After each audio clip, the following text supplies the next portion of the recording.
And welcome to the talk show, Let the Truth Be Told. I'm your host, Pastor David. And folks, we got a great show today. We're going to talk about the treason of Barack Obama, James Comey, and the Democratic Party in the 2016 elections with Russiagate. So if you ain't got nothing to do, call your friends and let them know. You're listening to Let the Truth Be Told Radio. I'm your host, Pastor David.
And welcome to the talk show, Let the Truth Be Told. I'm your host, Pastor David. First, let me give all praises to Yahuwah and Yahusha, that's God and Christ in Hebrew. Well, folks, this is our first live show back. I think everybody took a little hiatus, been on vacation. I know myself, I've been had a chance to do some things. But this is our first live show back in about a week, and it seems like the world was on fire while we was gone. But in the meantime, in between time, a lot of things have come out about Russiagate. Barack Obama has been accused of treason, and rightfully so. Him and the Clintons and the Comeys and all the rest of the Democrats under the Joe Biden leadership, they've all been doing things that's been illegal that affected the American people and our country. But as it goes to be, Barack Obama still lying through his teeth, still saying things that's not true, when the evidence shows that he spearheaded this Russiagate thing to try to have a coup over President Trump. Now, a lot of y'all people want to say, oh, no, that's in the past. Well, it's just this simple. How is it possible that no other president sitting or not sitting out of office have been put through what President Trump has went through? 38 charges. You got Letitia James out there lying. You had Fannie Willis down in Georgia. They cheated in the election. They stole votes. And it's all coming out because now that President Trump is in office, Kash Patel and the FBI, they're looking at, and they found a treasure trove of documents that Obama thought that they would never find. So they declassified this information so that the American people can see. And I'm so glad that they're doing it because I'm sick and tired of Michelle Obama and Barack Obama. They were a lying, thieving ass couple that ran this country in the ground. Now, black folks always want to holler about Barack Obama. And my question is, what did Barack Obama do to create the quality of life for black people? Black people still are last in everything. They open up the borders and allowed the migrants to come to where? In the black community. There's been no economic development. There's been no economic wealth in the black community. Black people are last on the list when it comes to American citizens in this country. So I'm glad that finally, once and for all, that this information is coming out, and Barack Obama, his lying, cheating, and deceptive ass has got caught. So in saying that, I'm going to bring my guest in and we're going to get this show started. Hey, Randy. Hey. Hey, Doc, how's it going? Hey, it's going well. Guys, listen. While we were gone, the fox raided the hen house. Yeah, so to speak. And now all of this stuff has come out. See, the first time James Comey got indicted, he was able to sneak away through a technicality. But since then, the Department of Justice and Miss Galbert has opened up this treasure trove of evidence that they thought they was never find. Randy, your thoughts on that? Well, first off, let me just say it's good to be back with you all and nice vacation, a week on the water there down in Mexico and South America and all that. So the craziness with James Comey is that I'm surprised he's not in jail and they haven't thrown the book at him by now. It's been blatant that he's broken several laws, and they're just pussyfooting around with them and playing these games and these it's politics. Yeah, but if you break the law, you go to jail. It's no different than you and I. If we broke the law, we're going to jail. Nobody's going to say, "Oh, it's just politics," and we're going to dance around this. We don't get that luxury, so why should they? And the American people need to stand up and start pushing back on that idea that just because they're in some elite class, this imaginary elite class, that they get away with these kind of things. We need to stop allowing that. Doc? Well, I'm kind of glad that they're showing us who they really are. You Hmm. know what I mean? And we Yeah. need to believe them. And thank you, Randy, for what you said. But what it leads back to is if you're not going to do the job, then we're going to replace you as the Yeah. American people. And that means do not send the same people back to Washington because obviously they're not going to do the job because they're Hmm. showing you they're not going to do it. They're not going to prosecute people. They are not going to do it. I don't care what they say. They're like, oh, we just need more power. And no, you don't.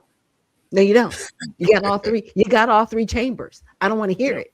You got the House, Hmm. you got the Senate, you have the executive branch, and you've done nothing but Nothing. waste everybody's time. Hmm. Everybody. And you're going to be back up here going, hey, put us back in office. And I'm not saying to put Democrats in office because that ship has sailed. They can do not let them near the nukes. Okay. Because they will destroy everything. They've proven themselves they want to Yes. destroy everything. We just need to put better people in office. That's what needs to happen. And you know what, guys, that's so true because, out of all these years, the Democratic Party have had the luxury of decepting the black community. Yeah. They have been able to manipulate black people to make them think that it was the Republicans. And now, mind Mhm. you, they both parties have had the role that they've played, and neither Yep. party has been conducive for the black community. But the Democrats have been the ones who have been in office. They've been talking, pointing fingers. They've been saying that Trump is crazy and all of this deceptive stuff, especially Barack Obama. He's been spearheading so much stuff, so many lies to the American people because he thought that he had the American people so miffed that he was the greatest thing since sliced bread. And if you really take a look, and I tell black people all the time, we have to start researching our candidates. We have to stop believing what people are telling us because Hmm. it's not showing in our community. We had 8 years. First, we had Bill Clinton, who allowed Joe Biden to create the '94 crime bill that attacked the black community and almost decimated it. Then we had the savior Barack Obama to come in. Out of those 8 years and 2 terms of Barack Obama, the black community actually things decreased for us because he never created any type of legislation to say that, just like he did with the homosexuals, he made a law that said, marriage between a man and a man. He did everything for the gay community. He created DEI, which was opened the door that said you don't have to have an education. You just have to be black, and we can put you in a position of power that you can destroy the country. So that's what Barack Obama's mission was. And we can see it. People, if you think I'm lying, I'm flying, and I don't have no wings.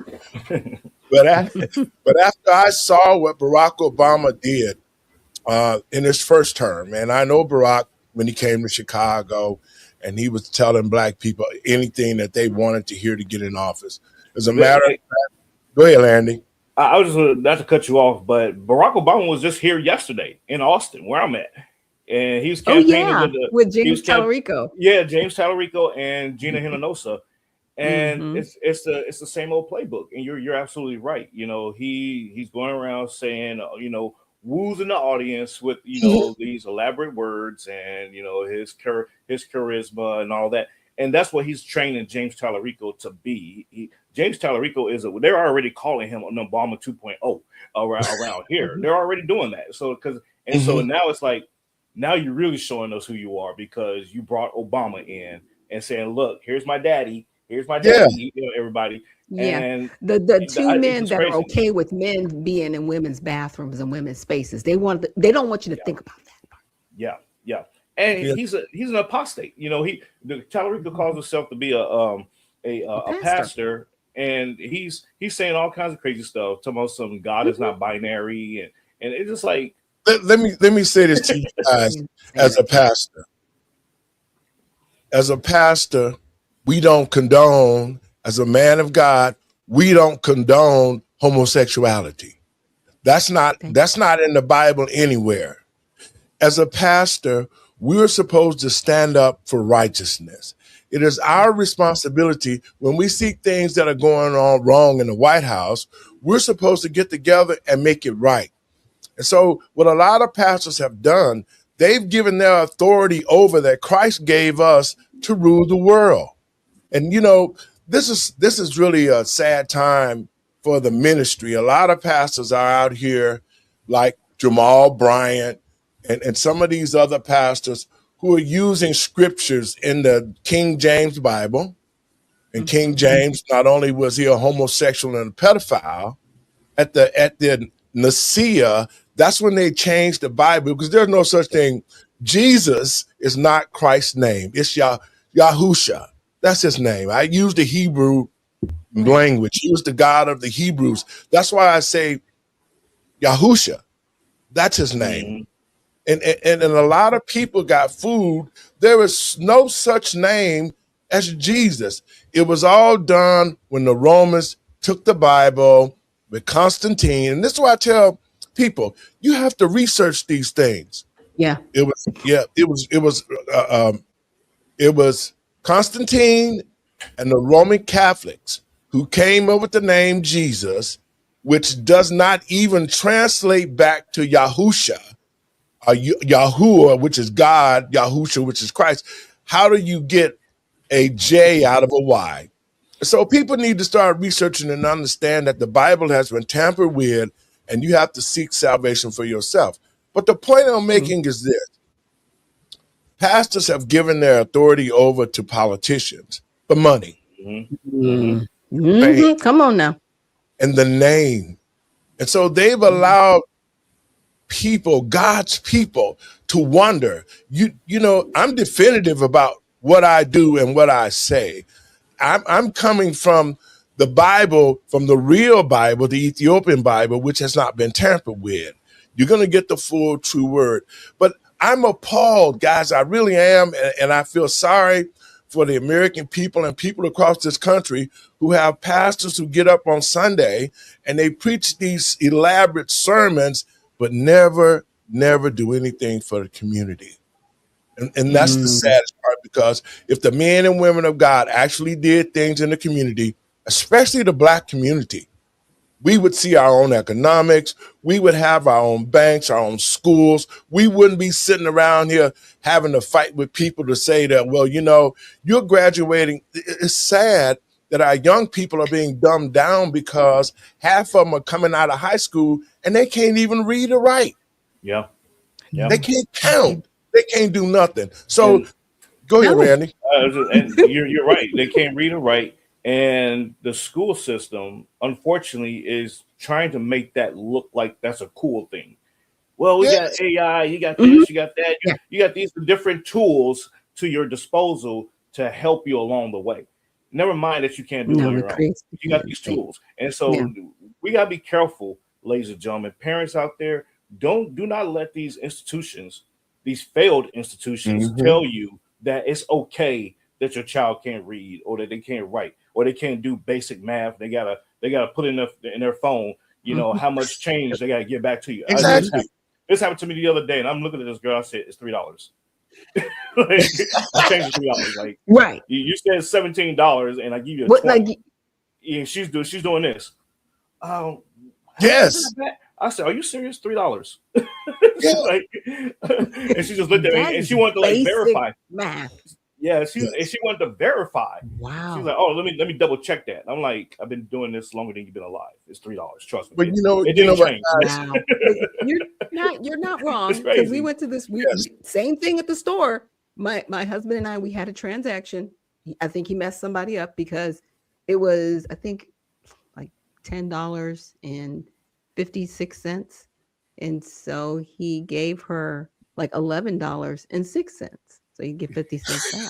That blew her And she mind. just looked, she was like, but it was $8.56. That's what it was. It was $8.56, and he gave her $10.06 so he could, Mhm. get $1.50 You back. give And a she dollar just 50 stood there cents and back. looked at him like, but I said it was $8.56, ma'am. It's $1.50. Like we both looked at her like, this is basic math. This is like 5-year-old stuff. Yes. And Right. you look like you're about 24. What happened? Mhm. Yeah. What Same happened? thing. Same thing that happened to me. I went to a Family Dollar, and it's just ironic that the bill came up to like $40 even. I Okay. gave the kid a $100 bill, and Yeah. he stood there and he looked baffled about the change. And he told me, he says, "Well, the machine is not working." I said, $60. I said, "100." You looked at it and it made it, it's $60. Okay. And so he had to get the manager to come to help him with the machine. And she said, "It's $60." So this is what two parents across This the is country. sad. This is It really sad. is. This is a failure. This is a It is. failure. I heard on the radio station, Tony Schofield at KISS 104.1 here in Georgia was talking about the teachers now want to have a 4-day school week. And I Oh, said to less myself, school. We want less yes, school. let's Okay. do. But how do you see? Because this is what the school system did under the Obama administration. It's just like sports when they say every kid got to play on the team. Even if you can't play worth a crap, they still let you play on the team. And so what the Giving out system 6 has days done, ribbons. and what the system has done is said, okay, we know that these kids are dumb because we haven't taught them. So let's lower the grading scale. Yes. 100 because it's to 90 racist. something, right? 100 to 90 something was an A. I'm beyond 89 to 80 was a B, and so on. Right. If you got 60 or 70, you were at a D or a D plus. Yeah. You're Yeah. failing. So now what they've done, they've lowered the scoring system. So these dumbass kids who haven't been taught anything can feel like they're smart if I get a 60. Yeah. What? So that's Yeah. the Failing. dumb. Yeah. No, Dr. Shack. 60 means that you're above average. Right. If you're not 'Cause you're first, you're over last. 50 cents. I'm going to You're quote over- Ricky Bobby. So If you're parents, not first, you're last. Okay. Yeah. That is not Yeah. first. parents need to really understand, because your child is not being educated properly Baby in the school system. They're not. But You you know know, what? Pastor, that's the thing though. This has been going on for several decades now. You got parents can't even recognize that their kids are not educated because they are not educated themselves. Thank you. Thank You know, you. and then the grandparents, forget about that. Forget about the grandparents. The grandparents, they long gone. You know, so you Well, get they it's so it's started teaching generational. kids as if they had a learning disability. But then they Right. taught everybody that you can't teach. If somebody has a learning disability, they need to be separate from the people that can learn the Yes. regular way. Mm-hmm. But you Yep. don't take the kids that learn the regular way and teach them that, or make them your teacher's aid to help other children catch up. What are you Let me Mm-hmm. doing? say Like, this, there are guys. teachers that do that. There are Yep. Let me teachers say that do this that to in the you. classrooms. I know, and I'm not going to call anybody's name, and this is when I knew that it was a problem. I knew a sister in Chicago that had a master's degree, and her reading level was probably at the 5th grade level. Her writing level was at about the 5th or 6th grade. And you know what Wow. she said when she got challenged and asked a question about her profession that she should have known, but she didn't? She told me that, you know what? I got this degree, but I didn't really earn it. I need to step Mm, up the pace to learn more about this field that I'm in, because they just basically pushed us along and gave us the mhm. paper that we paid Mm-hmm. for.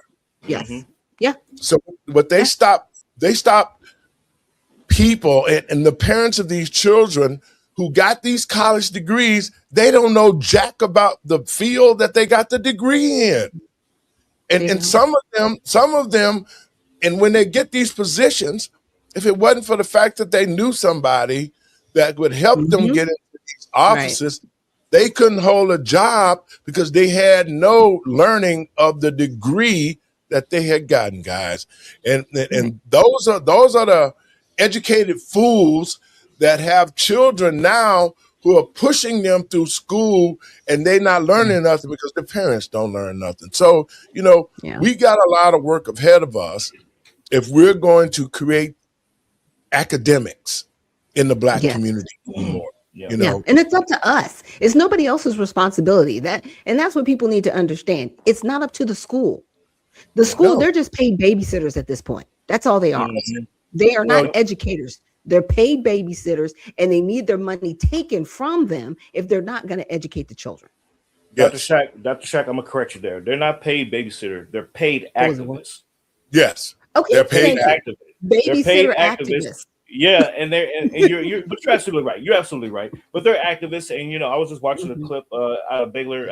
I believe the classroom setting was at Baylor University. I could be wrong, but the videos on my timeline, folks. I shared it. I Mhm. think it was yesterday morning, but it was literally a meeting space. I call it an overpriced meeting space, and its teacher, the instructor, was sitting there explaining to the kids how to circumvent the laws and how to circumvent the system and how to protest and how to do rallies and all. And it's like, why is Really? this, being taught or being discussed in a classroom setting Indoctrination. when exactly it's indoctrination? Yes, And the folks they sit there and say, well, this has been going on for years, doesn't make it okay.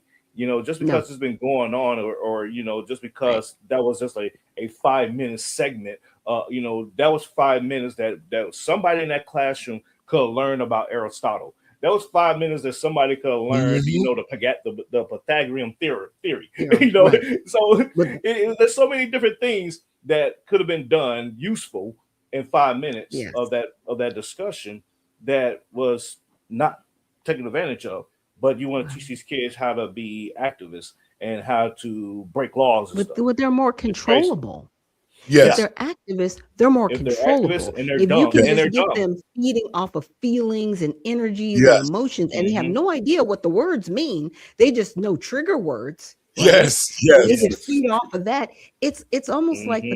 that well, where Freud did that experiment with the Oh yeah, dog, yeah. Yep. and the Yes. dog would salivate every time he heard the bell. It's the same thing. It's that mhm, Freudian mindset that they've put these children in. And I'm like, when you're 80 and you need a bedpan, these are the people that are going to have to take care of you. Take care of And you. you yes, taught them to hate you. What do you Yep. think is going to happen to you when you're 80? They're not going to be there to take care of you because Hmm. you're yes. teaching them not to. But you Yep. know what, What are you guys? I doing? saw Slapping you with they're gonna be slapping them with the bedpan. yes. You know what I saw while we were away, when they had this supposedly No King's Day rally, right? Do you know in Mm, mm, Chicago mm. they were taking this because the people are not falling for this crap. The American people are full of it. They're tired of it, what the schools were doing in the state of Illinois was busing the kids out of school to these rallies. Yep. They weren't Yeah. getting permission slips from the parents. They was like, Nope. oh, it's a field trip. So you're going to take my child out to a situation or a Without my rally permission, which is without kidnapping. my permission, and I said something breaks out and one of these children could have gotten killed at these rallies. Yeah. What is it to do? Yeah. And even if they want to label it as a field trip, they still need to get a parent's Permission permission. slip. No. Yeah. Here's the thing. This is what they've done. They've slipped it in. You know that big packet that they sign. There's actually a waiver in there Yes. that the parents sign that perpetuates and gives the school the ability to do with whatever they can with those children. So they can take them off campus. They can do whatever they want to. And parents need to read those Exactly. packets, every single line. Because if you don't, you're giving permission to the schools Yeah. without Well, your knowledge. You're right about that point.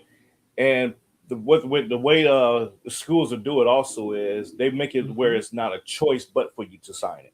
It's Yeah. Exactly. They'll say, Even when well, you if set you're up not going to your sign, profiles online, you Mhm. have to Mhm. you have to consent to Consent, certain yep. terms and conditions for the school, and it's Correct. embedded in the terms and conditions. So what are you Mhm. supposed to do as a parent? Yep. Well, that's one of the things that we're fighting for here in the state of Illinois. We're going to get J.B. Pritzker out because J.B. Pritzker has passed a lot of laws that have taken the power away from parents and given it to the teachers in the schools to control your child. I mean, they have certain things here in Illinois that they're doing with our children that parents have no idea of what's happening. So, we're trying to introduce legislation that's going to give the parents their power and authority back to have a say in the schools for the kids. But guys, I want to get back to this James Comey thing. I want to play a clip and I want to get your thoughts on it. What he has now that all of a sudden that this second indictment is sticking because to his ignorance to put that 47 when he wrote 47 with the seashells. Yeah. Look what I came across in the sand. right that he did, and now it's just like what we said, guys. Remember when I said that once that one of these people get indicted, see what Barack Obama failed to realize, he's still black in the eyes of these white folks. And he finding out that he black now because now that they've grabbed Comey, he done turned state's evidence. He done switched over. And so they're giving out information and saying, oh, it's Barack's fault. He was the president who did it. Let's play this clip, guys, and we'll talk about it. They're Comey doing the also Spider-Man currently thing? being prosecuted for making a threat against President Trump, 8647, and he took some time out of his very, very busy day to go on MSDNC and talk over there. Here's what he had to say about Russia. Take a look. What does that mean for the country? It's bad. You never want time to fly, but it means it's going to be a very difficult 2 years and whatever it is, 2.5 years. Thank goodness for the elections this fall. Thank goodness for the judiciary. There aren't any policies that he's enacted in his first term or in 15 months of a second that Putin doesn't like. Do you think the questions were ever answered about his affinity for Russia? No, I don't know. And he's done things that are bad for Putin, right? Venezuela, harming Iran, those kinds of things. But I can't explain his continuing apparent affection for a dictator. And Comey's not the only relic from the past who is back in the headlines these days, none other than Joe Biden. He now says that he wants to stop the DOJ from releasing the tapes of him allegedly sharing classified information with his ghostwriter, tapes that were part of the Robert Hur probe into Biden a couple of years back. Now, Biden's spokesperson telling Axios that those tapes were provided to the DOJ in good faith. Nobody needs to hear them. I do. I want to hear them. Anyway, here with reaction, Fox News legal analyst Greg Jarrett. All right, I think on the issue of the would-be assassin, I think that's pretty straightforward. The evidence is clear, overwhelming. As it relates to Comey, correct me if I'm wrong, isn't that guy the same guy that used the dirty Russian disinformation dossier that was not verifiable for 4 FISA warrants that years later he said he would no longer sign? But yet we know that he knew back then when he was signing it that it wasn't verified. Oh, yeah. I mean, Comey is flogging another of his novels. It's coming out tomorrow. So, that's why he ran to the nearest friendly camera, MS Now. But, more than anything, Comey craves attention. You know this, Sean. He's vainglorious, sanctimonious.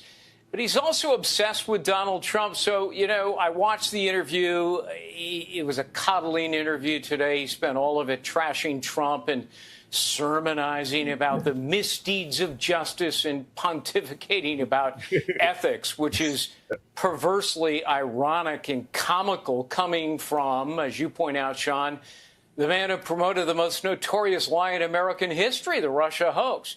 I mean, he abused power by fabricating a case against Trump. He exploited the phony dossier, deceived the FISA court, conspired with others to create the illusion that Trump was a Russian asset when he knew it was completely untrue. And he was also a prolific leaker who then claimed amnesia under oath. So, his recent indictment may not be the last one. There's a grand jury in Florida that could indict him as well. Well, the grand conspiracy investigation is going forward. I only have about 20 seconds. I don't think Joe Biden will be able to stop the release of those tapes. Do you? No, I don't think so. I mean, look, the charges against Biden never happened, and it reeked of favoritism and a corrupt cover-up. Now he wants to cover up the cover-up by concealing the incriminating evidence where he openly admits that he squirreled away top-secret records and then read them verbatim. Yeah. Those are additional crimes. And all the while, he kept lying to reporters that he never did it. All right, great. All right, guys, your thoughts on it, Randy? Greg Jarrett is absolutely right.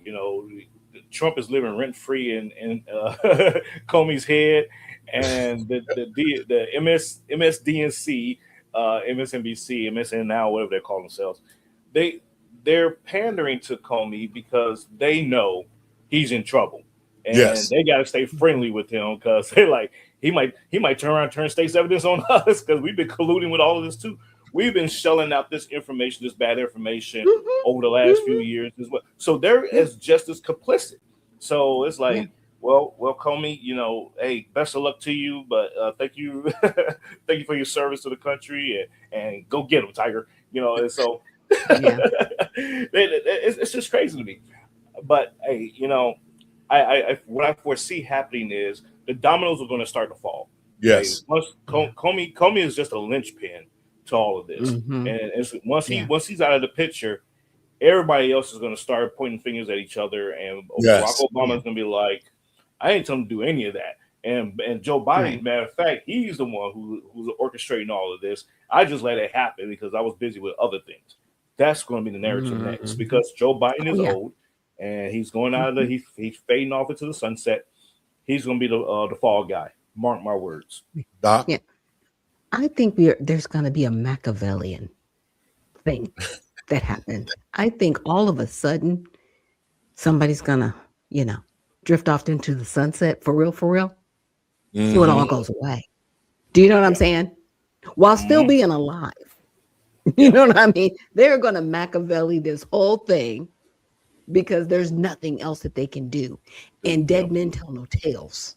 Do you know what I'm saying? Yes. Because there's nothing they could do right now. But if they pin it on the one that's got like 1 foot in the grave, their hope is that it all goes away.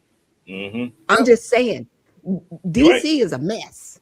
And it is. And the cleanup crew is around. Okay. They do have, like, what was it, Scandal?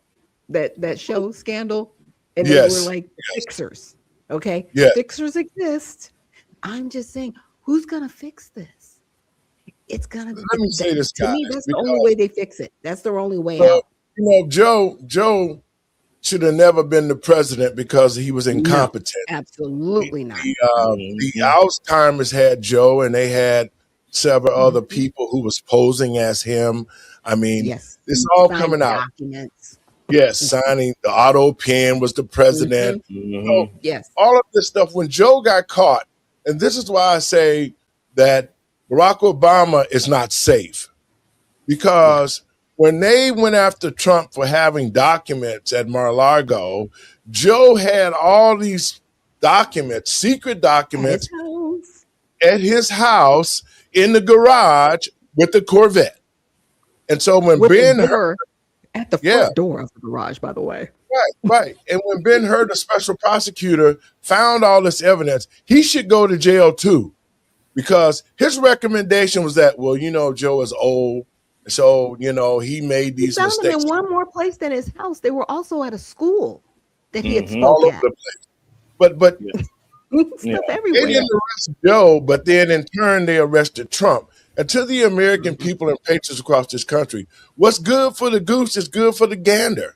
So I don't see how you allow Joe to walk free. Now, what does it look like? You filing a lawsuit against the people who found the evidence to incriminate you. How you gonna file a lawsuit and say, well, you know I'm guilty, but I'm gonna file a lawsuit so you can't prove it? You know what I'm saying? So that's called mob mentality. Okay, they're the mob. Yeah, okay, exactly. It's a mob mentality. Yep. So, but you know what? I'm glad President Trump didn't give up because his name was at stake. They prosecuted him for a bunch of stuff that they shouldn't have prosecuted him for. No president in the history of this country had ever been prosecuted like Trump has. No, not one.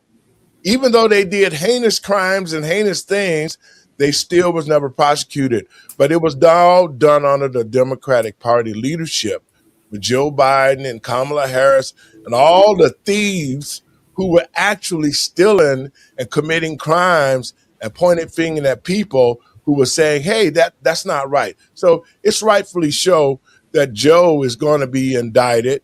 Barack Obama's going to be indicted. But Barack keeps saying that there was no participation. I'm going to play this clip, guys, and get your thoughts on it. Director of National Intelligence says declassified documents suggest the Obama administration might have played a central role in shaping the 2016 Russia election interference report. Fox's Madeline Rivera has more.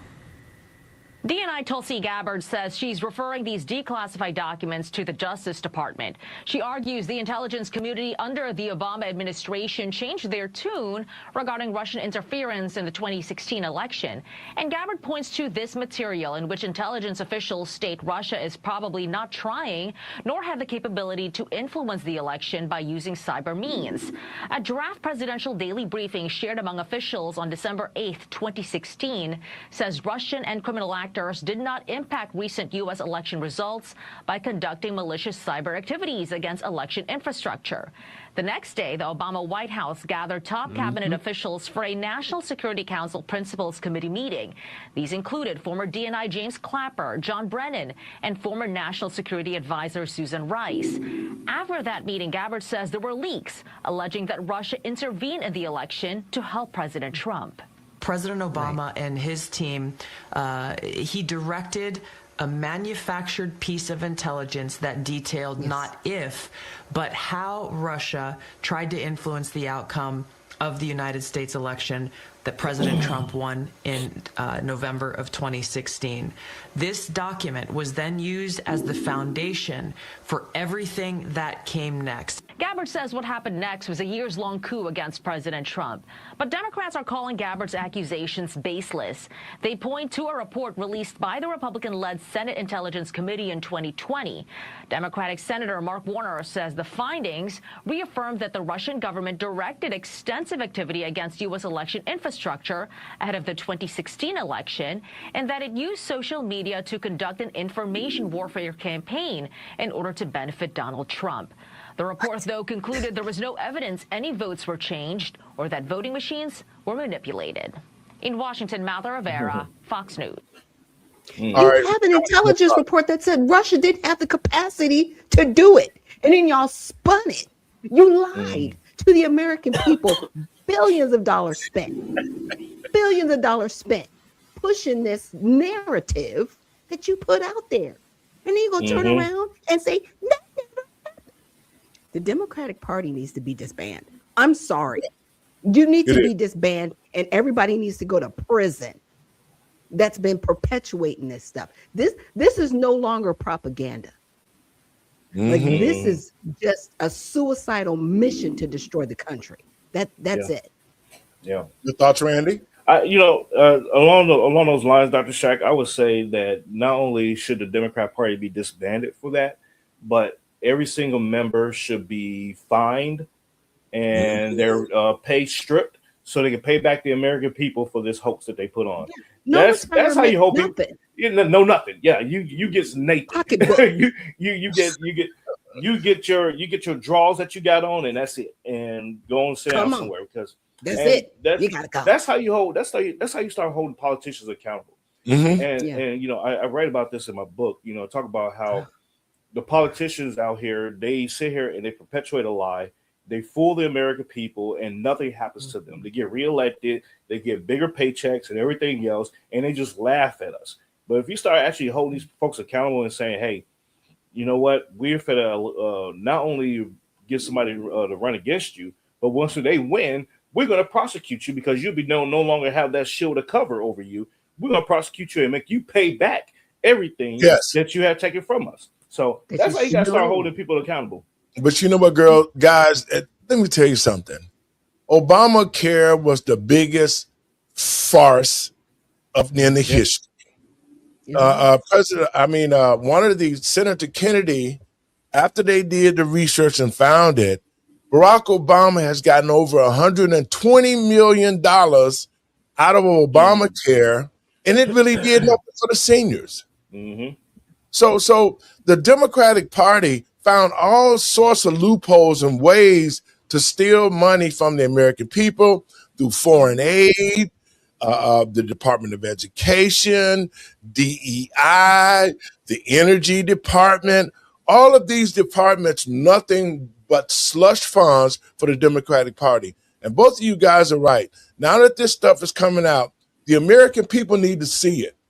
And we need to be up in arms about our taxpayer dollars. Look at Minnesota. Look what happened in Minnesota. Yeah. That's Minnesota. Yeah. I mean, it's out there.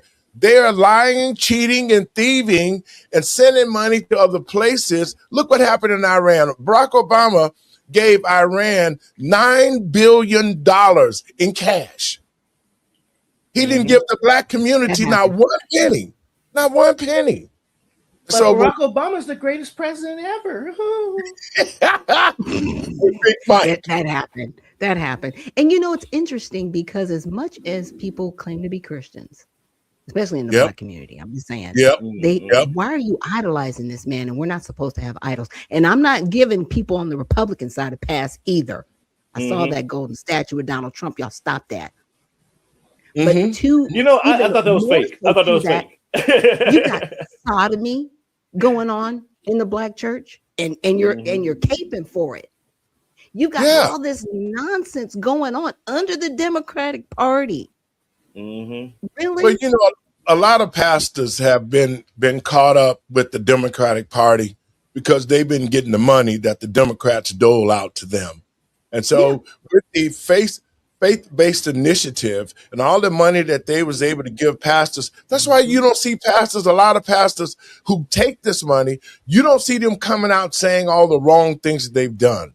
You know, pastors like me who say, hey, wait a minute, we don't need homosexuality in the schools. We need to be teaching our kids. Oh, well, you don't know what he's talking about. Well, Christ said that he gave us this authority to rule over the earth. And pastors have given up their authority for a few pennies. You're going to roast in hell for what you've done because you have not kept the teachings of Christ and used your authority for righteousness. I want to play this clip, guys. This is what President Trump had to say. Has been caught directly. So people say, oh, you know, a group. It's not a group. It's Obama. His orders are on the paper.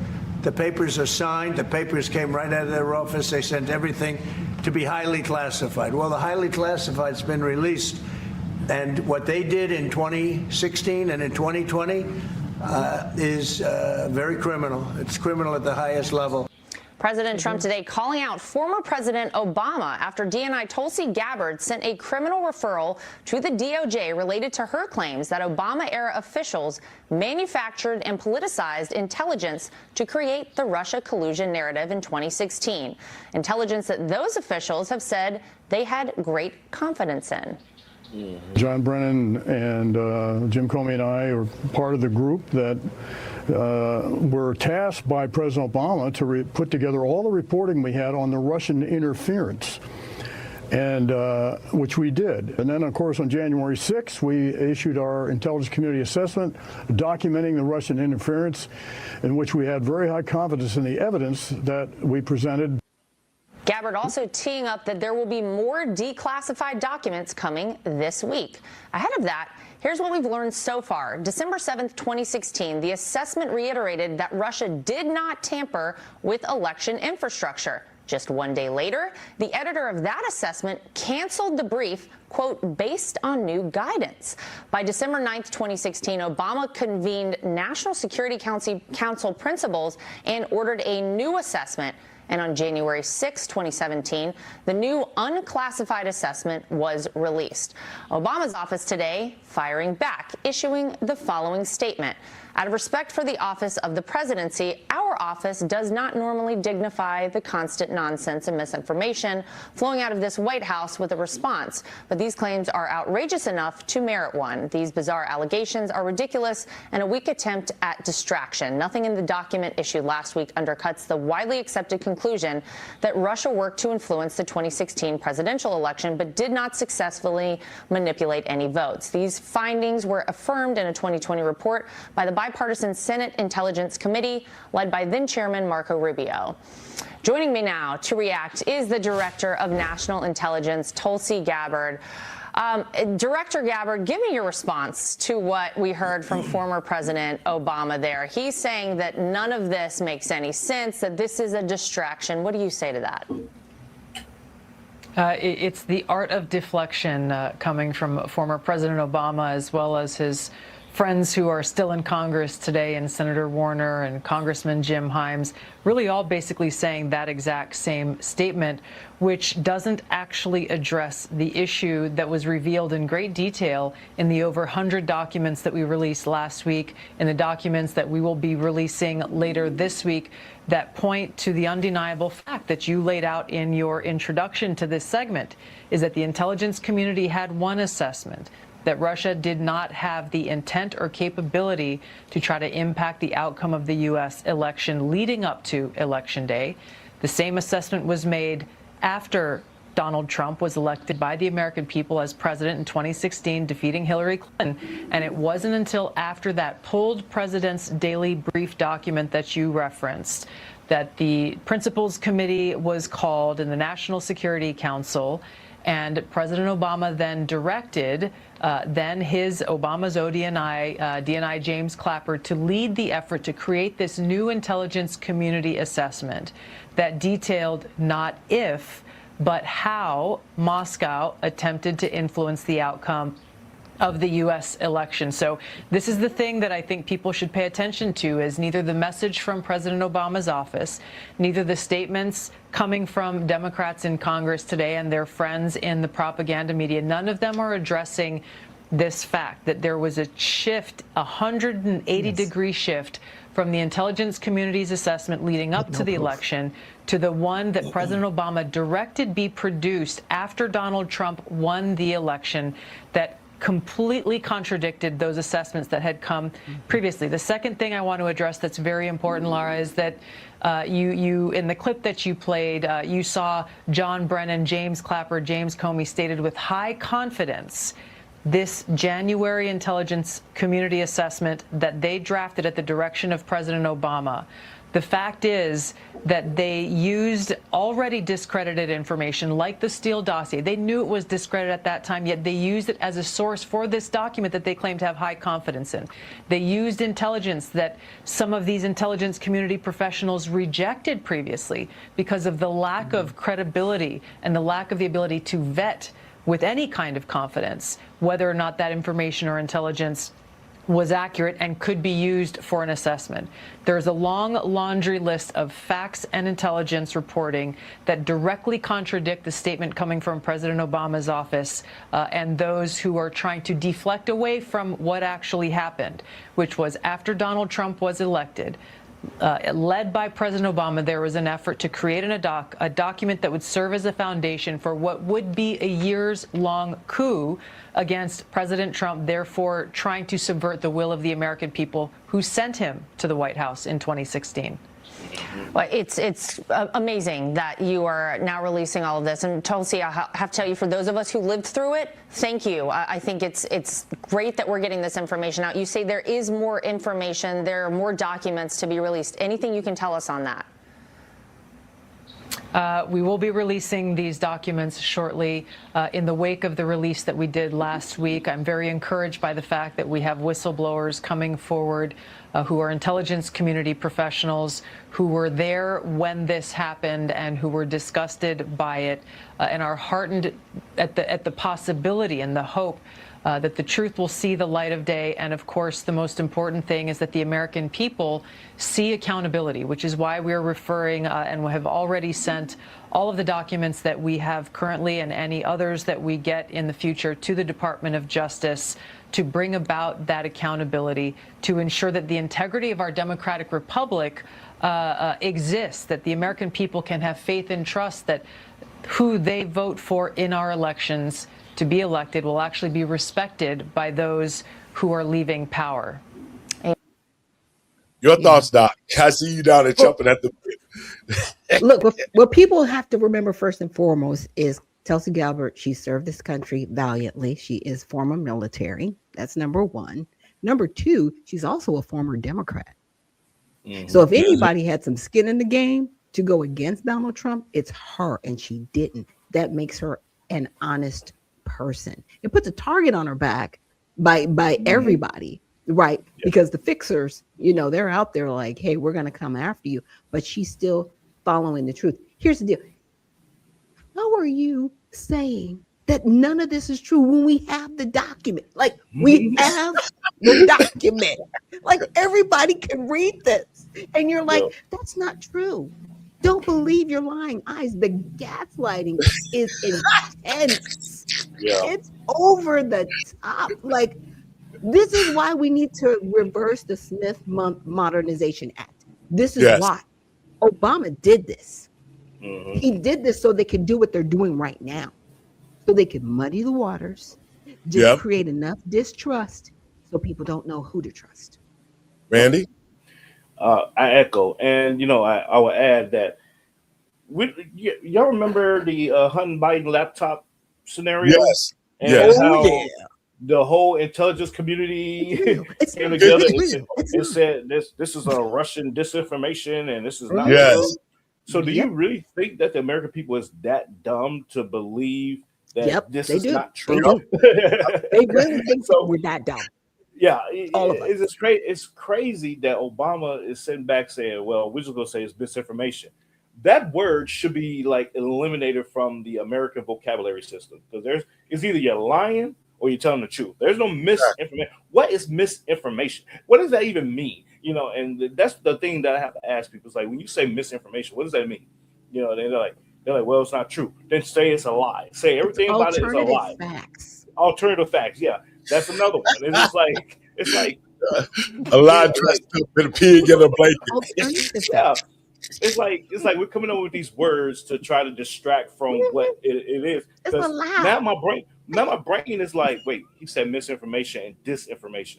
What does that mean? Never mind what we're talking about right now. You just distracted me from these two words. So that's what they're doing. They're doing this intentionally. This wordplay, word salads that they throw out there, and they're saying, oh, well, this is misinformation, and our office is not going to be dignified to respond to this. Yeah, because you're caught, bro. But it's the same thing that the devil did to Adam and Eve in the garden. You will not surely die. That's right. Yeah. That's right. That's true. And the sad thing of it is that you will still have people, especially Black people, after it's documented, because see, they're not putting this stuff out and talking about it. They got the actual documents. Like you say, Doc, they got the paper that you did it. You are guilty of what you wrote and what you did.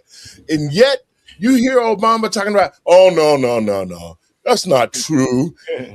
He actually thinks that black people from this point, the same guy who told black men they better get off their asses and vote for Kamala Harris, who is nothing but a drunk. You know, I was at the gym Saturday, and I heard a couple of Democratic people talking about all the lies that the Democratic Party had spun to us. You know, they was saying how justifiably that Kamala Harris probably was the best candidate that could have ran for office, and that Trump cheated and all of that. And I was saying to myself, they wanted to drag me into an argument, which I didn't, because you become a fool when you argue with a fool. So I just listened to what they were saying, man, and it only goes to show how ignorant that some black people are who don't do research. And I was saying to myself, as these guys were pontificating and saying all this bullshit to get me into an argument with them, and I just sit back and listen and thought for myself and said, you know what, these old Negroes who got one foot on the banana peel and the other one in the grave, sitting up here talking about, well, the old Democratic Party that is no longer in existence, and these new fools that are trying to fool the American people. The Obama administration was the most deceptive administration of all times. He did so many things that he shouldn't have done, but he did, like the Russiagate, like he gave money to Iran, like he created laws that benefited other people, and never. My whole thought is, how did the black community prosper? Did anybody, black, and I don't care what black person it is, you can't sit back and tell me that from 20 years or 30 years ago that the black community, let me go a little bit farther. Since Dr. King was murdered and Malcolm was murdered, what progress have the black community made? What progress, Randy? Go ahead, Doc. I think the only progress that has been made is the destruction of the American Negro, if anything, and the dilution of all of the set-asides for the American Negro. Because I've been talking about this on my show. How in a country where the First Amendment says all men are created equal, do you have civil rights? When you give civil rights to people, you separate them from the Constitution that already said that all men are created equal. Because you can't be above all men be created equal, so you're actually going to be below. So you wanted to create a permanent underclass. That's what civil rights did. Now, a lot of people might get mad at me saying that, but this is how we were able to get stuff. No, they tricked you into thinking you could get stuff with civil rights instead of demanding that, no, we are going to be citizens of this country. We worked, we were emancipated, we fall under the First Amendment of the Constitution, period. Exactly. We should never have had separate civil rights. How do you have civil rights when everybody's supposed to be created equal? How do you square that? Doc, Randy? Well, come on now. Well, come on now. Well, I agree, and you know that I love that though. I love that, and you know, with that, the idea of I'll take it back to what's going on right now. This is the redistricting that's going on around the country in the different states. Everybody's up in arms. The black community, they're taking away our districts. To your point, Pastor, what have we gotten with having black leadership in the congressional Black Caucus and black leaders in these cities and everything else? These so-called leaders, you've been in office for 60 years, and now now these cities and these areas are decimated. We're in the bottom of the rung of society, and you're getting upset because your apple cart has got flipped over, and now you have to be forced to play the game with everybody else. No more, hey, we're gonna have just this black community thing. No, you're going to now be integrated into society and do like everybody else because you obviously can't get your shit together. And so this is where we at. And people are upset about that. It's like, well, what did you expect was going to happen? You're created a degenerate society. Yes. And people are tired of it. So yes, we're going to wipe out these minority majority districts, and we're going to integrate everybody. And if you're so confident about having your Black, representation, or your Hispanic representation, or your Asian representation, put them up on the ballot. Let the people decide. Yes. But get them in office. So great. Yeah. If they're so great, put them up on the ballot. It shouldn't matter if it's a Republican district. Exactly. It shouldn't matter if it's a Democrat district. Put them up. Let the people decide. And that's where we at. You know what, guys? You're still not squaring my question. You didn't answer my question. You still the question is pending. All right. How in a country where we have the First Amendment that says all men are created equal, do we have civil rights? You created a subclass of people. You can constantly have an argument about race. Yes. So you can constantly drive that thorn in the side of the American people that never goes away. Yeah. Like, how do you square it? Well, guys, and getting back to the persona that's presented to the Black community, you got Black leaders running around talking about, man, they trying to keep Black people from voting. They trying. That's the ignorant. So stupid. That's ignorant because they're not going to stop Black people from voting. What they're doing is stopping the Democratic Party from using Black people to be able to steal seats to stay in power. Yeah, that's all it is. They don't care about it. And this is the most saddest thing for the Black community. Black people that's watching this show, tell me, how was the Black community surviving before the Civil Rights Act? Tell me, before welfare came by Lyndon Johnson, who said out of his mouth, we're going to create this welfare and we're going to have niggas voting for the Democrats for over 200 years. I'm saying welfare should be used only for people who need it. And they've allowed Black people to have it in the community. And generation after generation, they've used welfare to dumb down our community and get nothing from it but be controlled. To Black people, think about this. When there was no welfare, Black people had their own communities. They had their own banks. They had their own schools. They had everything. They owned everything in the Black community. Look at the Black Wall Street. See, so we didn't need welfare, but that was the way that the Dixiecrats, who became the Democrats, that was the way that they were able to control the Black community and separate us, because once they got welfare in the Black community, then the Black man was banned from being the head of the household. Yep. Because and the government became the daddy. Yeah. And then and not only that, then this whole thing about knowing your place. See, Black women took a step to stupidity, while other women of other races maintain their households.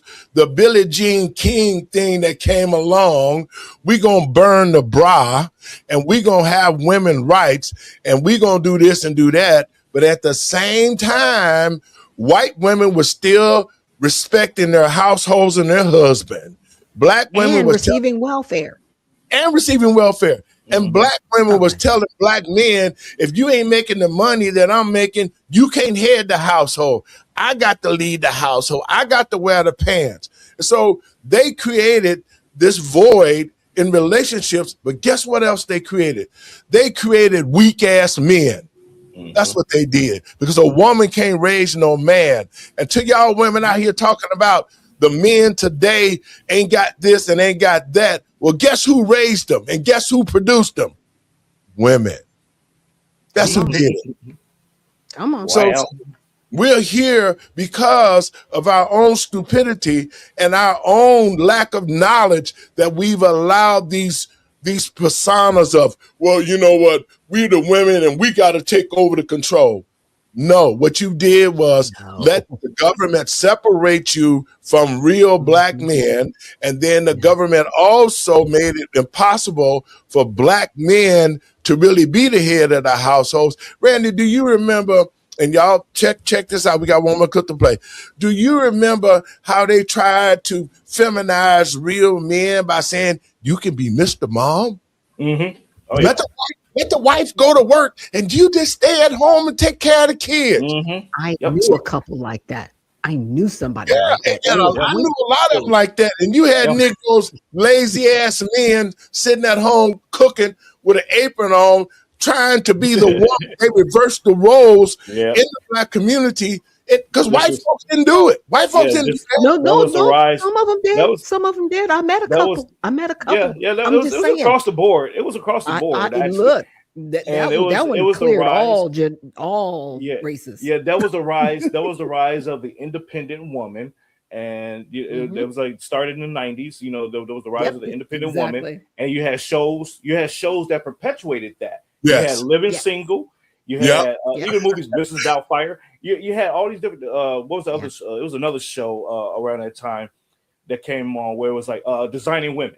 Yes. You had all these shows that came out. You know, Charles in Charge. Yeah, Charles in Charge. All of that. Yes, they had that. You know, to say women need to be empowered. Women need to take over the households and everything else.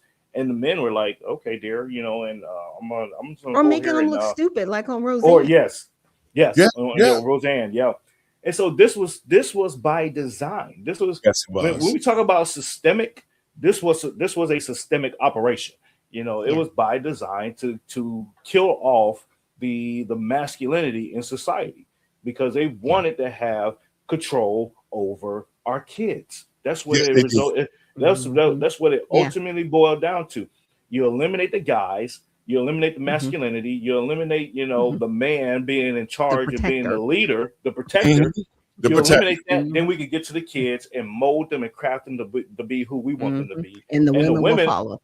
The women will follow because now they're seeing that I'm out of my element. I may have been in charge, but I'm out of my element. This is not the role I'm supposed to be in. Oh, exactly. And now the guys are like, you fucked up, so you figure it out. And look, I lived that relationship. Exactly what you're talking about. My first ex, he was just like, well, then you want. I was like, I don't want to be in charge, but you're not taking charge. Like we cannot fall off the boat. The Titanic has got to stay afloat, bro. Mm-hmm. Somebody's got to take the reins. And when I would step back, he wouldn't lead. It was very crazy. But it's exactly what you said, Randy.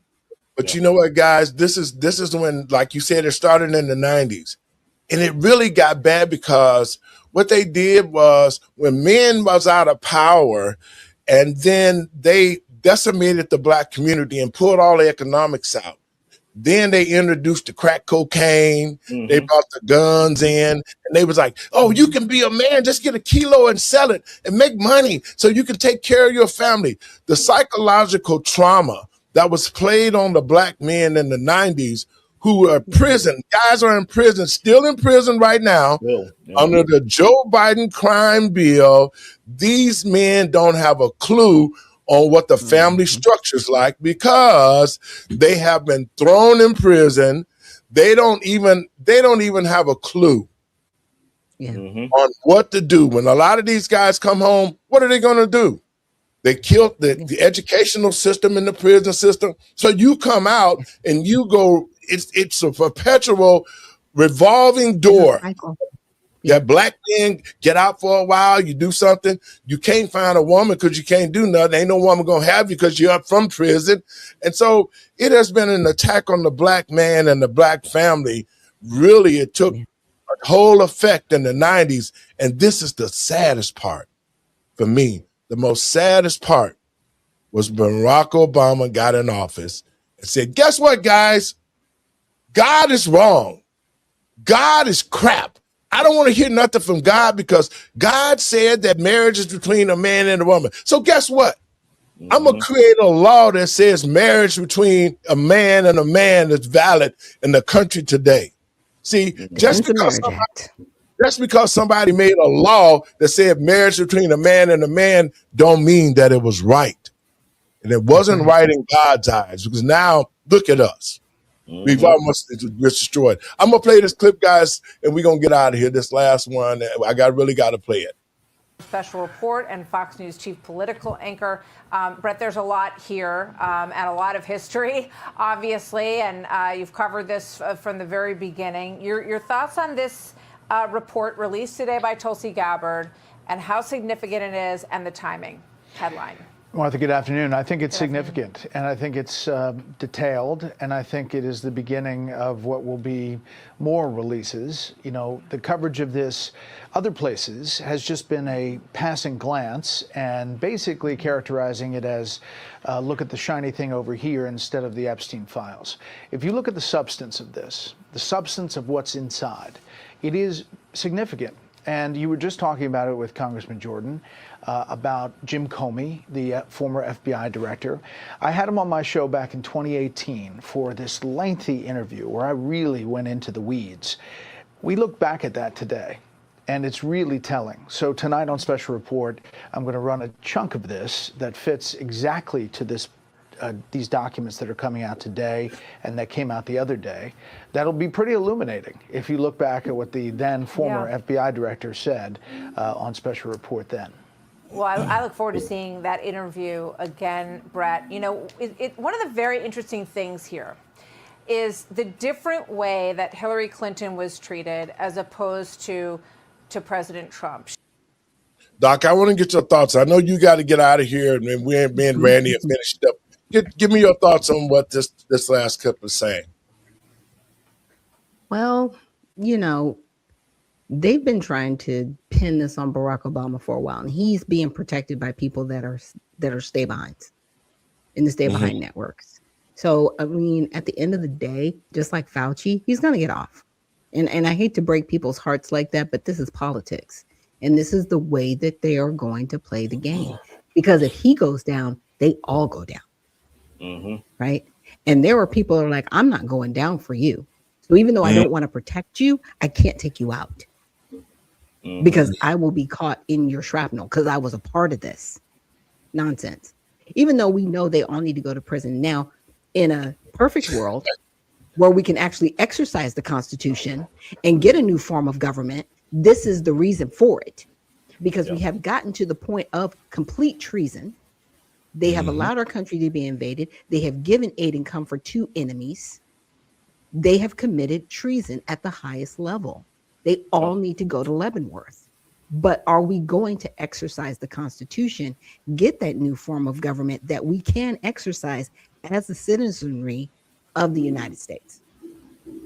I know you got to get out of here, Doc. I wanted to get your last words on this. Randy, we're going to watch the rest of this clip and we'll close it out. Doc, love, thank you for showing up on the show. And we'll see you Friday if you got time. Thanks, defensive briefing. It seems that the highest bar was put in place in terms of any information that could be used against her. It also is revealed in this report that at one point in the process, they were looking at investigating her because they believed that she was sort of throwing all of this stuff about Russia out there and this dossier out there in order to cover up for the server investigation. And so at one point they were looking into that closely. But then there's this huge steer towards Trump with, according to these documents, a much lower bar that is needed for the credibility of the information that they're going to corral and throw at him, correct? Yeah, that's exactly right. And now this is the Trump investigation, and this is what they're putting out here. Separately, Chuck Grassley has put out these files on the Hillary Clinton email case, which are really eye-opening as well. And a lot of it's redacted, but I talk about both of those things with Comey back in 2018. There was a major disparity. And in the middle of this, you have the Page and Strzok, the two lovers at FBI, they come out with these texts of how biased they are against President Trump. And they're in charge of the investigation of the interview of Hillary Clinton, of the BleachBit phones, of the interview and scheduling for Michael Flynn, then NSA director. And you see how this all kind of comes in together in a way that is in hindsight, as you look at the big picture, really troubling. I think, listen, we are one of the only outlets that's following this in depth, kind of on the substance, as opposed to, again, a glancing blow. And I think it deserves that kind of coverage. Yeah, indeed. And you're going to replay some of that Comey interview. You know, he just continues to come out all the time and sort of in a very righteous way defend his handling of everything. And one of the things that is sticking out in my mind as we're talking, Brett, is that you know, as Jim Jordan just said, they went to do this defensive briefing. And of course, you know, at that point, Donald Trump, the president-elect, has not been in politics, you know, for a very long time. So, okay, so the FBI is coming over and they're going to tell me stuff that I should be aware of. But what do they tell him? They tell him about the existence of the dossier. And then, if I remember correctly, Comey felt the need to leak that discussion. Oh, I went over and spoke to the incoming president because we have this dossier to make sure that it got into the press, right? He claims he didn't leak it, but there's evidence to suggest that he may have. But clearly the then National Director of Intelligence, James Clapper, had an intimate role in saying that. CNN was ready to run a story right after that briefing that the president-elect had been briefed on this sliver of the dossier that was the most salacious, obviously, about Moscow and the alleged connection between Donald Trump and women in Moscow, which did not have any backing. No one goes to the fact that the Steele dossier is funded by Democrats, funded and supported by Democrats. He doesn't get into that, either with the president-elect, he doesn't talk about it with President Obama, and it's used as a primary fact in the FISA application for spying on a member of the Trump campaign team. Yeah, and so often in these investigations and the conversations around them and the hearings and all of it, oh no, we didn't rely on the dossier. But really, we never got a good sense of what they were relying on, if they weren't relying on the dossier. And time again, it ended up to be a foundational piece. Let me just say one other thing. I think, Martha, that the question about where a prosecution potentially goes is really interesting. What the DOJ does, how this moves forward. You know, Tulsi Gabbard, as DNI, is going to move forward these recommendations. Anybody who thinks that President Obama is suddenly going to be wrapped up, you know, first of all, he benefits from the same thing that President Trump did with the U.S. Supreme Court in immunity for official acts. And one would think intelligence, despite how thwarted and out of the way this is, would maybe fall under that. So how it moves forward and who they look to target is going to be fascinating. Yeah, it appears on quite a bit of it. The statute of limitations has been passed, but treason has no statute of limitations. So, as you say, we'll see where it goes, and we'll look forward to seeing the coverage and the return look at the Comey interview, which we all remember well. Brett, we'll look forward to that tonight on Special Report. Thanks so much. See you. Randy, your thoughts, and we're going to get out of here. You know, that's a lot.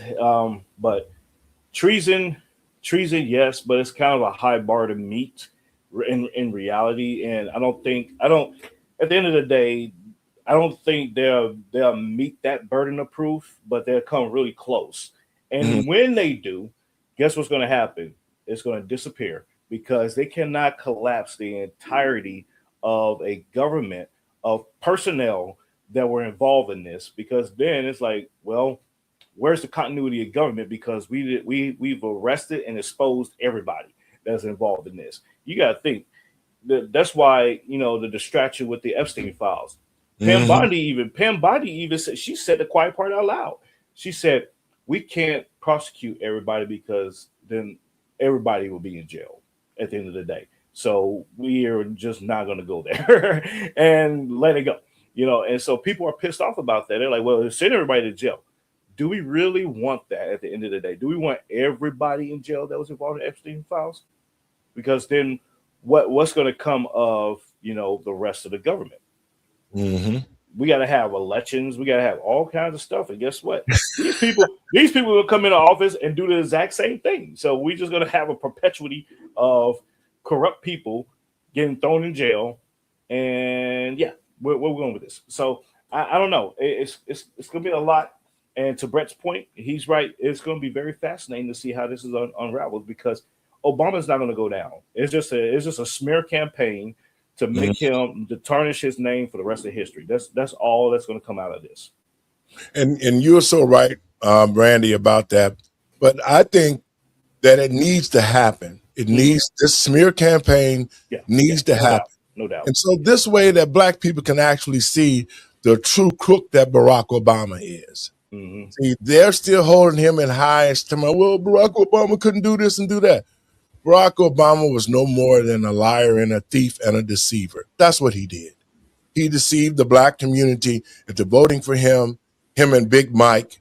They set the tone to really destroy the Black community with DEI and all the other crap that they presented to us. They supported the prison system. They were part and played a major part in destroying the Black family structure. And that's my point it is. That's what I want Black people to see. I'm tired of people holding Obama up like he was this great president when he was a piece of shit. That's just the bottom line. And he did nothing for the Black community but create laws against us. So Black people, we need to wake up and understand that the only way the Black community will get back on this track is we got to get rid of all these Democratic leaders who've been in office for years on top of years, who've done nothing. We need to get rid of all of these pastors who continue to take the money and don't preach the true word of God. If the Black people doesn't clean up the mess that has been brought to us from the Democratic Party, then the Black community dies. Randy, your last words.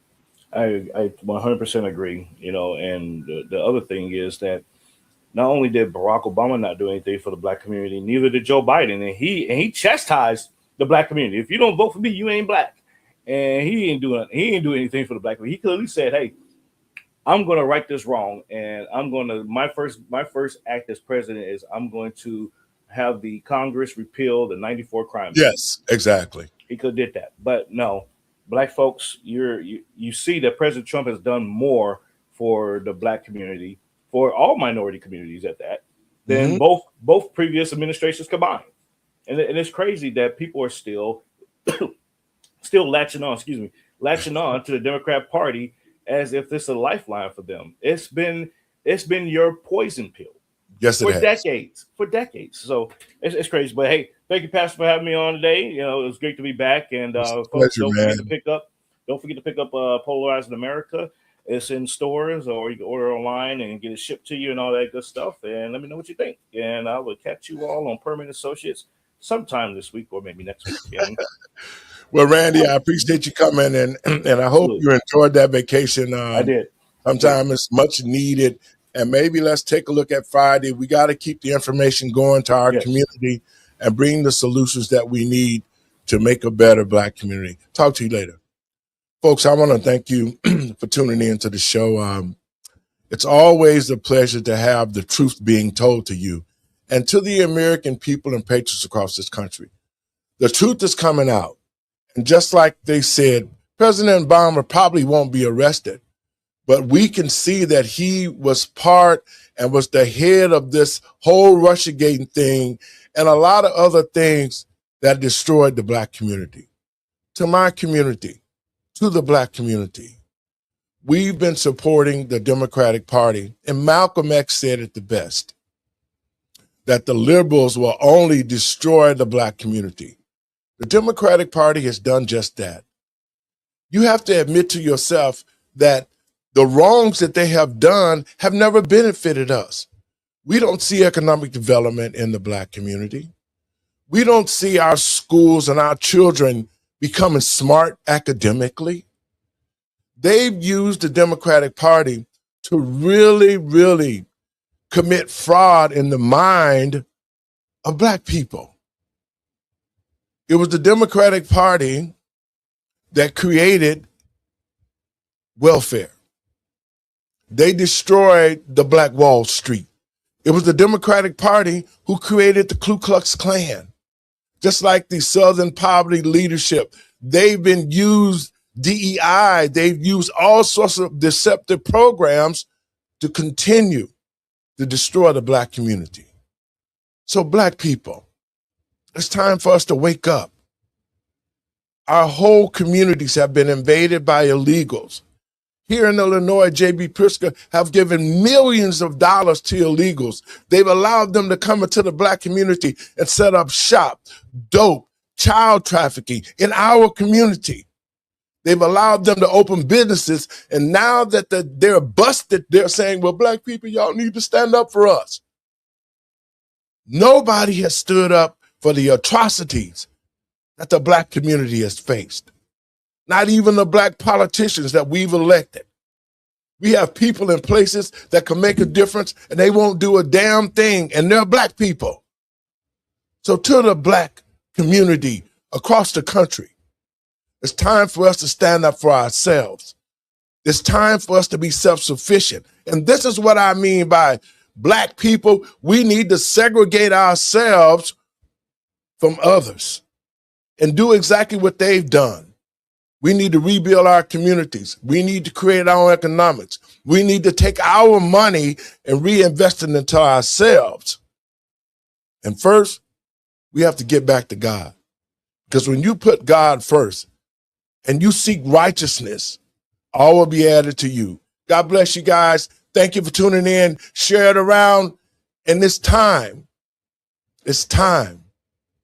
for Black people to become one so we can save the future of Black America. God bless you. And we'll see y'all on Friday.